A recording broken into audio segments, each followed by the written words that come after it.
Hai semua, selamat datang di channel Baca Saham. Pada video ini, kita akan membahas satu topik dengan judul berikut ini. Tapi seperti biasa, semua pembahasan bukan rekomendasi dan hanya informasi. Ingat, kerugian kamu tanggung sendiri ya. Nah, pada video kali ini saya mau menampilkan beberapa nama saham besar dengan kriteria sebagai berikut. Yang pertama, menghasilkan net income di atas 1 triliun rupiah. Kedua, PBV-nya di bawah 3 kali. Ketiga, dividen yield di atas 5%. Keempat, harga sahamnya sudah turun signifikan dari all-time high-nya. Saham apa sajakah itu? Tapi seperti biasa, semua pembahasan ini bukan rekomendasi dan hanya sebagai informasi saja. Kita langsung masuk saja ke dalam nama-nama sahamnya. Saham pertama yang sering saya bahas adalah saham BBRI, di mana selama tahun 2025 harga sahamnya masih turun 1,96% dan dalam 3 tahun terakhir masih turun 7,8%. Ini merupakan informasi dari labanya. Di Q1 tahun 2025, perusahaan ini mencetak laba 13,6 yang mengalami penurunan dibandingkan Q1 tahun 2024. Jika kita melihat data secara histori, kinerja di Q1 tahun 2025 ini masih lebih baik dibandingkan kinerja di Q1 tahun 2022. Untuk gross profit marginnya 71% dengan net profit margin 26,3%. Net income-nya quarter year on year growth turun 13,9%. Bagaimana dari sisi harga saham dan valuasi PBV-nya? Mari coba kita lihat.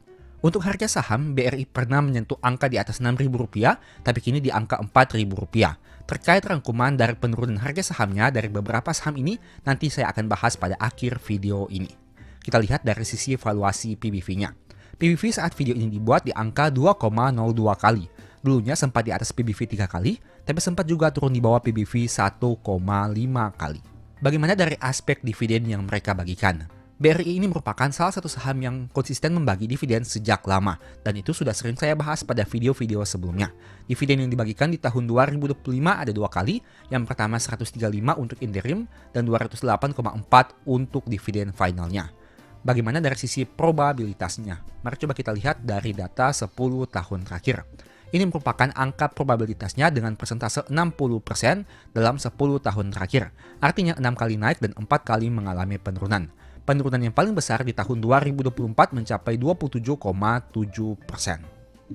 Oke, saham kedua adalah saham HMSP dengan penurunan 3,15% secara year to date, tapi jika dilihat dalam 5 tahun terakhir sudah turun 63%. Kita lihat untuk kinerja labanya. Kinerja laba HMSP di Q1 tahun 2025 1,9 triliun yang mengalami penurunan dibandingkan periode sebelumnya. Untuk gross profit marginnya 17,4% dengan net profit margin 6,67%. Net income-nya quarter year on year growth turun 14,6%. Kita lihat dari sisi harga sahamnya. Kamu tentu sudah tahu bahwa saham ini dulunya sempat di atas angka Rp5.000, tapi kini tersisa di angka Rp615 per lembar saham. Artinya penurunannya sangat-sangat signifikan. Saat video ini dibuat, PBV-nya 2,36 kali dengan rata-rata PBV 10,06 kali. Dulunya PBV-nya bahkan sempat di atas angka 20 kali. Dari sisi probabilitasnya, mari coba kita lihat dalam 10 tahun terakhir ini. Untuk probabilitas HMSP dalam 10 tahun terakhir cukup rendah dengan angka 30%. Artinya dalam 10 tahun, 7 tahun turun dan 3 tahun mengalami kenaikan. Bahkan pada bulan Juni, dalam 10 tahun terakhir ini tidak pernah mengalami kenaikan secara probabilitas bulanan. Untuk penurunan harga sahamnya cukup fantastis di mana sejak tahun 2018 hingga tahun 2022 konsisten mengalami penurunan yang cukup signifikan. Bahkan di tahun 2019 penurunannya sangat drastis karena di atas 40%. Dari aspek dividen menariknya, HMSP ini merupakan salah satu saham juga yang cukup konsisten membagi dividen. Bisa kamu lihat untuk informasi dividennya. Tapi sebagai informasi, berhubung labanya mengalami penurunan, maka angka dividen per share-nya juga jika kamu lihat mengalami penurunan. Saham ketiga adalah saham Astra International, di mana selama tahun 2025 masih turun 6,7%. Dan jika kita lihat dalam jangka panjang, dalam 3 tahun terakhir masih turun 34%. Dari aspek pencapaian laba perusahaan, laba di Q1 tahun 2025 6,9 triliun rupiah. Angka ini juga mengalami penurunan dibandingkan periode sebelumnya. Gross profit marginnya 20,4% dengan net profit margin 8,3%. Net income-nya quarter year on year growth turun 7,13%. Kita lihat dari sisi harga sahamnya. Harga saham Astra International dulunya sempat di atas angka Rp9.000, tapi kini di angka Rp4.570, artinya koreksinya cukup signifikan. PBV-nya 0,84 kali dan merupakan salah satu PBV terendah dalam 10 tahun terakhir. Dulunya bahkan sempat menyentuh angka PBV di atas 2,5 kali.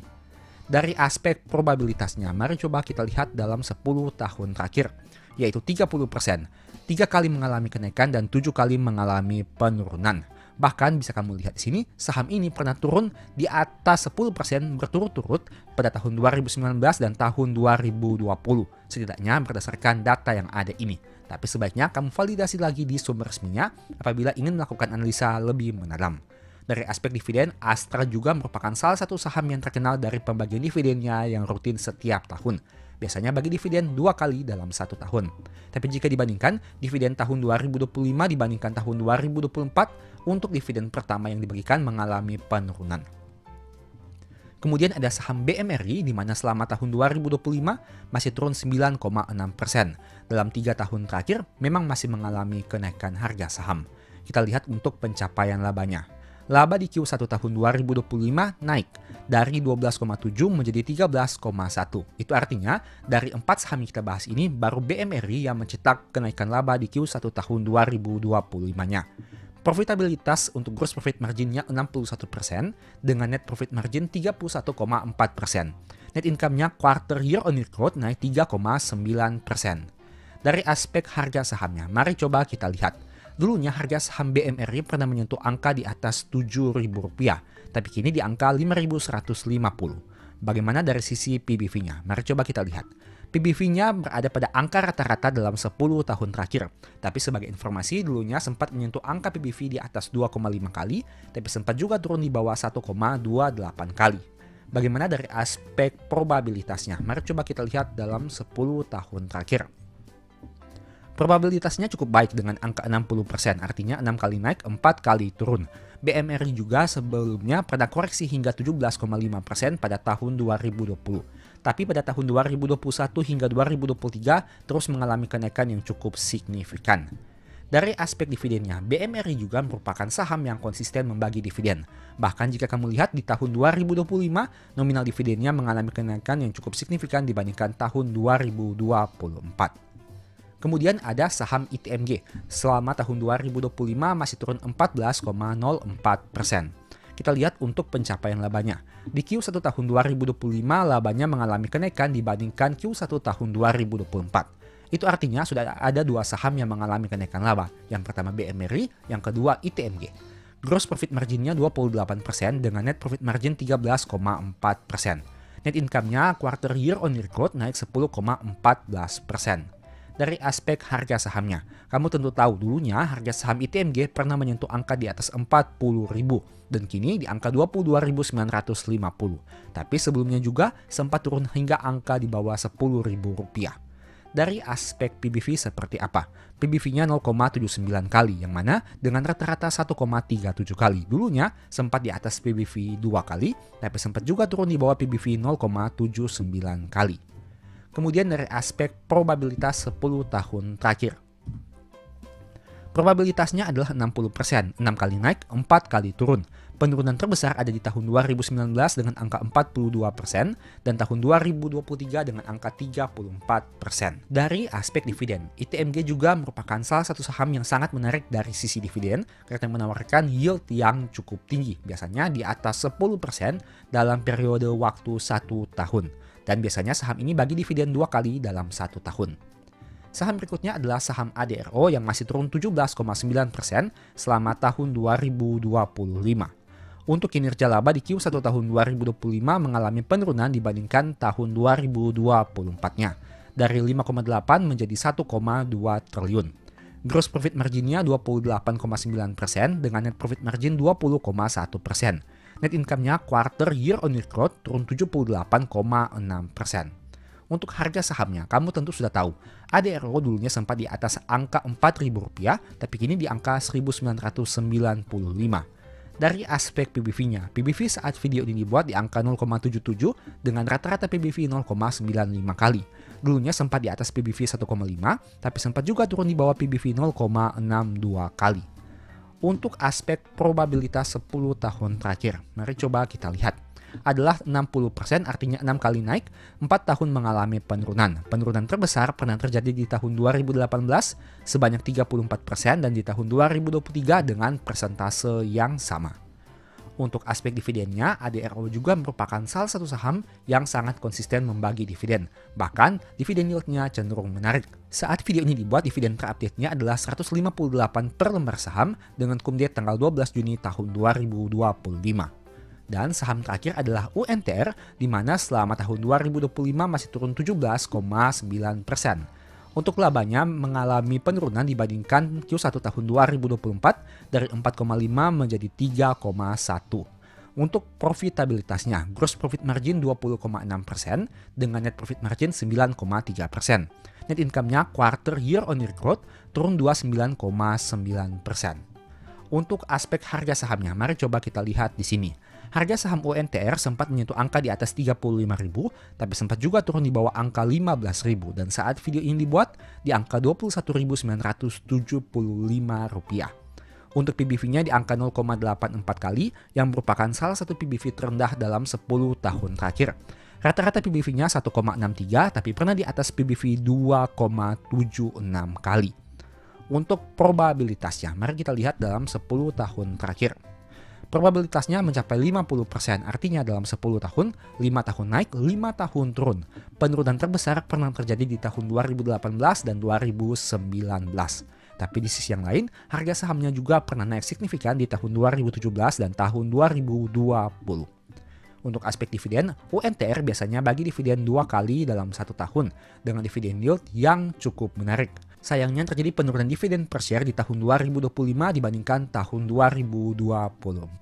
Nah, dari beberapa saham yang kita bahas tadi, entah itu BRI, HMSP, Astra, BMRI, ITMG, ADRO, dan UNTR, apakah menurut kamu ada yang menarik? Sekarang mari coba kita lihat terkait penurunannya dari harga saham all time high. Ini merupakan rekapan yang saya buat, tapi sebagai informasi mohon cek lagi datanya. Siapa tahu ada yang salah input atau salah hitung. Untuk saham BRI, harga all time high-nya 6450 dan kini di harga Rp4.000. Dengan kata lain turun sekitar 38% dengan PBV 2,02 kali.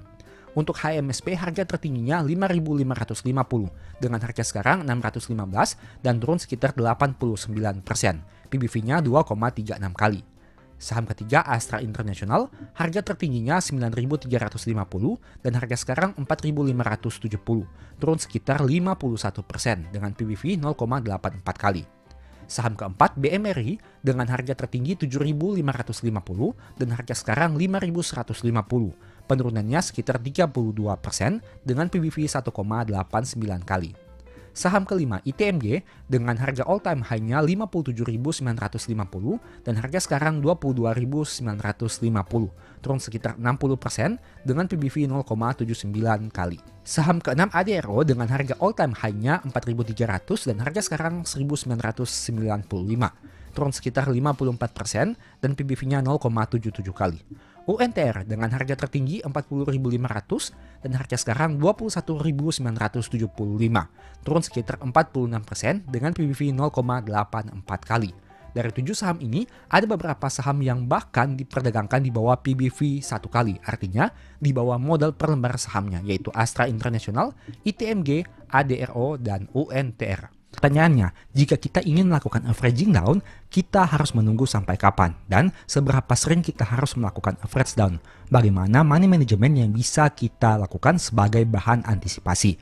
Jadi saya terpikir untuk membuat video ini agar supaya bisa memberikan sedikit solusi dan sedikit saran kepada kamu. Tapi ingat, tidak ada jaminan di masa depan harga akan kembali naik. Apapun yang saya sampaikan pada video ini hanya merupakan pendapat pribadi, bukan jaminan dan hanya sebagai informasi saja. Mau kamu gunakan silakan, tidak kamu gunakan juga silakan, karena untung rugi kamu yang tanggung sendiri. Sebelum memutuskan untuk melakukan averaging down, pastikan kamu yakin dulu dengan saham yang kamu pilih. Nah, tentu saja untuk BRI, Telkom, dan lain-lain, kamu harus melakukan analisa dulu sebelum mengambil keputusan. Apakah saham tersebut masih layak untuk di-hold dalam jangka panjang atau tidak? Apakah menurut kamu saham tersebut masih bagus atau tidak? Hal itu yang lebih penting untuk kamu analisa terlebih dahulu sebelum memutuskan apakah akan melakukan averaging down atau melakukan cut loss. Karena ingat, setiap saham punya karakteristik yang berbeda. Mungkin kamu suka dengan saham BRI, tapi mungkin ada juga yang tidak suka dengan saham tersebut. Silahkan kamu analisa berdasarkan pertimbangan kamu dan konsekuensi risiko yang siap kamu hadapi, setidaknya apabila terjadi risiko yang terburuk. Kalau yakin, silakan hold atau averaging down. Kalau tidak yakin, mungkin bisa dipertimbangkan untuk cut loss. Nah, pada video ini saya akan menampilkan beberapa skenario yang mungkin bisa kamu lakukan pada saham-saham yang lain. Saya hanya menggunakan saham BRI sebagai contoh. Kenapa? Alasannya karena banyak yang membeli saham ini dan banyak juga yang mengalami nyangkut di saham ini. Tentu saja beberapa simulasi yang saya gunakan ini bisa kamu terapkan juga pada saham-saham kamu masing-masing. Ingat, ini hanya sebagai contoh saja. Silakan kamu lakukan modifikasi atau kamu melakukan simulasi berdasarkan saham yang ada di portofolio kamu. Dan ingat, tidak ada jaminan hal ini akan terjadi sesuai dengan skenario dan simulasi yang ditampilkan. Bisa lebih baik, bisa juga lebih buruk. Dan ingat, untung rugi kamu yang tanggung sendiri. Skenario pertama, harga terendah saat krisis sebelumnya. Nah, jika kita menggunakan contoh saham BRI, harga terendah di tahun 2020 adalah 2.160 dan harga terendah di tahun 2015 adalah 1.595. Itu artinya jika kita melakukan average down, kita harus melakukan sampai kapan? Setidaknya kamu bisa mempersiapkan dana dengan konsekuensi harga saham yang terburuk. Contohnya di harga tahun 2020 yaitu di angka 2160 dan di harga terendah tahun 2015 pada angka 1595. Mungkin saat video ini dibuat, harga saham BRI di angka 3360 pada harga terendah di tahun 2025. Tapi tidak ada yang bisa menjamin itu harga terendahnya. Bisa harganya nanti akan naik lebih tinggi atau bisa juga turun lebih dalam. Antisipasi dana dan money management ke harga terendah sebelumnya yang pernah dicapai. Karena ingat, tidak ada yang tidak mungkin di pasar saham. Saat dulu harga saham BRI turun dari angka 6.450 ke harga 5.000-an, kata orang tidak mungkin turun ke angka 4.000-an. Saat harga BRI turun dari 5.000 ke 4.000-an, kata orang tidak mungkin turun ke harga 3.000-an. Nah, sekarang harganya sudah 3.000-an. Bagaimana pendapat kamu? Apakah kamu sudah optimis bahwa harganya ini merupakan harga terendah dan nantinya akan naik? Ataukah kamu mempersiapkan money management saat harga sahamnya turun lebih dalam lagi? Terserah kamu seperti apa. Tapi bagi saya pribadi, lebih aman jika kita mempersiapkan skenario terburuk yang mungkin bisa terjadi. Mungkin kecil kemungkinannya harga sahamnya bisa turun hingga ke angka 2100 ataupun 1500. Tapi setidaknya dengan skenario yang ada, kita bisa lebih aman dalam mempersiapkan money management. Di mana tidak serakah membeli saat harga saham mengalami penurunan signifikan, tapi mempersiapkan kondisi terburuk yang mungkin bisa terjadi seperti apa. Poin kedua, persentase penurunan terbesar dari harga tertinggi sebelumnya. Nah, harga tertinggi per tahun 2020 adalah 4.760 dan harga terendah di tahun 2020 adalah 2.160. Itu artinya jika kita bandingkan dari dua data ini terjadi penurunan sekitar 54,62%. Di mana tentu saja harga tertinggi saat video ini dibuat yaitu 6.450. Dan jika kita menggunakan persentase yang sama dengan penurunan 54,62%, itu artinya akan terjadi penurunan sekitar 3.523. Dengan kata lain, apabila skenario yang sama ini terjadi, ada potensi penurunan hingga ke angka 2.927. Apakah ini mungkin? Tentu sama seperti tadi, tidak ada yang tahu. Bisa iya, bisa juga tidak. Tapi setidaknya, jika kamu ingin mempersiapkan skenario terburuk, bisa kamu lakukan simulasi berdasarkan data historical di masa lalu. Skenario ketiga, penurunan ke PBV terendah saat krisis. Book value saat video ini dibuat di angka 2092 untuk saham BRI. Dan PBV saat ini adalah 1,61 kali. Kisaran PBV terendah di tahun 2020 sekitar 1,35 kali. Untuk angka ini bisa kamu lihat lagi secara pastinya. Nah, itu artinya apabila kita mengkalikan PBV terendah 1,35 dikalikan dengan book value 2092, kamu akan menemukan angka 2824. Itu merupakan angka pada PBV terendah di tahun 2020 mengacu pada book value terkini saat video ini dibuat di tahun 2025. kita tidak tahu apakah angka book value ini berdasarkan data keuangan Q4 atau masih Q3. Silahkan kamu hitung lagi sendiri secara manual. Tapi setidaknya dengan data ini kamu bisa lihat apabila PBV-nya kembali ke PBV terendah tahun 2020 yang kita katakan 1,35 kali, bisa lebih bisa kurang, maka perkiraan angka terendahnya adalah 2.824. Kembali lagi, setiap skenario yang dibuat ini tidak ada yang tahu apakah akan tercapai atau tidak, apakah harganya akan turun ataukah malah berbalik naik. Tidak ada yang tahu secara pasti seperti apa. Tapi setidaknya menurut saya pribadi, kamu harus melakukan pola pikir dua sisi. Tidak ada yang tidak mungkin di pasar saham, seperti yang tadi sudah saya katakan. Kalau harga nanti tidak mencapai titik terendah tadi, syukur, karena harga sudah naik. Misalnya, harga BRI ini tidak akan mencapai harga 2000-an, tapi kemudian berbalik naik hingga ke angka 4000, 5000, atau bahkan 6000. Syukur karena harga sudah naik. Tapi bagaimana jika sebaliknya? Kalau harga nanti mencapai titik terendahnya, kamu juga bisa bersyukur karena sudah punya persiapan. Memang semuanya akan mengalami floating loss yang sama apabila harga saham turun. Tapi orang-orang yang mempunyai persiapan tentu bisa lebih tenang dibandingkan mereka yang tidak punya persiapan. Dan dengan kata lain, orang-orang yang masih memiliki sisa dana apabila harga saham turun tentu akan lebih tenang dibandingkan mereka yang sudah tidak punya sisa dana. Intinya semua tergantung kepada money management. Karena ingat, money management itu sangat penting apabila terjadi penurunan harga saham yang besar-besaran. Contohnya seperti tahun 2025. Saya banyak belajar tentang money management, apalagi pada saat terjadi krisis di tahun 2020. Di mana pada saat harga saham turun secara besar-besaran, di mana banyak saham menjadi murah, banyak saham yang menjadi menarik, tapi sisa dana sudah tidak mencukupi untuk melakukan pembelian dengan jumlah yang sangat besar. Alhasil, kita kehilangan kesempatan untuk mendapatkan saham yang sangat murah pada harga yang sangat menarik. Nah, untuk itulah pada tahun 2025 ini kita harus banyak belajar tentang money management. Mengingat seperti peristiwa yang pernah terjadi sebelumnya, kita hilang kesempatan. Memang pada intinya kita tidak tahu apakah di masa depan harga saham akan kembali naik atau tidak. Saya sudah sering mengatakan hal tersebut. Tapi setidaknya dengan menggunakan money management yang baik, saat kita masih yakin dengan sahamnya, kita masih memiliki kesempatan apabila harga saham mengalami penurunan. Memang secara floating loss akan terjadi floating loss yang sangat besar apabila harga saham terus mengalami penurunan. Tapi di sisi yang lain, kita bisa mendapatkan peluang yang menarik untuk membeli saham bagus pada harga yang masih murah apabila harga saham mengalami penurunan. Nah, sebagai informasi, saya sudah pernah tulis satu ebook yang berjudul Strategi Nabung Saham, di mana pada ebook tersebut saya memberikan bonus file Excel yang berisi tentang simulasi harga rata-rata. Ini merupakan simulasi yang bisa kamu input secara manual, yang mana data harga rata-ratanya akan terkalkulasi secara otomatis berdasarkan penginputan yang kamu lakukan. Hanya input harga beli dan jumlah lembar saham. Kamu bisa menggunakan data ini untuk memperkirakan apabila membeli pada harga sekian dengan jumlah lembar sekian, harga rata-rata pembelian kamu akan menjadi berapa. Sehingga hal tersebut bisa menjadi pegangan bagi kamu untuk menghitung berbagai hal. Entah itu menghitung floating loss, menghitung floating profit, menghitung potensi loss yang siap kamu terima, menghitung potensi loss dan potensi profit yang bisa kamu terima di kemudian hari. Apabila kamu tertarik untuk membeli ebook ini, silahkan chat saya pada nomor WA di awal atau di akhir video.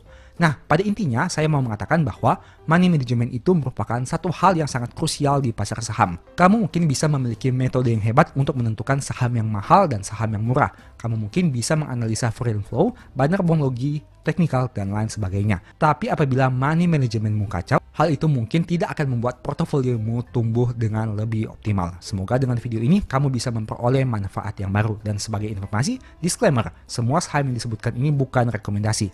Memang saya menggunakan contoh saham BRI pada video ini karena mengingat saham tersebut banyak dibicarakan banyak orang dan banyak yang membeli saham tersebut di harga yang tinggi. Sehingga menurut saya cukup relevan jika saya gunakan contoh saham BRI untuk pembahasan pada berbagai kasus di video-video baca saham. Tapi ingat, itu bukan rekomendasi. Saya tidak mengatakan BRI merupakan perusahaan yang sangat bagus dan saya juga tidak mengatakan bahwa kinerja BRI saat ini jelek. Silahkan kamu lakukan analisa berdasarkan hasil analisa kamu masing-masing. Pertimbangkan banyak aspek dan pastikan apapun keputusan yang kamu ambil itu merupakan keyakinan yang kamu terima dari diri kamu sendiri. Anggaplah berbagai video yang kamu lihat di media sosial, entah itu di channel baca saham atau di channel yang lain, hanya sebagai second opinion saja. Karena ingat, untung rugi kamu yang tanggung sendiri. Pembahasan singkat pada video ini, selalu ingat bahwa semua saham yang disebutkan bukan rekomendasi dan hanya bersifat edukasi serta informasi. Mohon juga agar dapat mengecek kembali data yang ditampilkan karena bisa saja terjadi kesalahan pengetikan atau pengambilan data. Di video berikutnya ingin dibahas materi apa lagi? Tulis di kolom komentar ya. Sebagai informasi, berikut ini beberapa list ebook baca saham. Pertama, psikologi saham. Kedua, stock for living. Ketiga, strategi nabung saham. Keempat, the stock market. Dan yang kelima, cara cepat analisa laporan keuangan. Apabila tertarik, chat saja pada nomor WA yang ada. Sekian video ini, semoga bermanfaat. Thank you.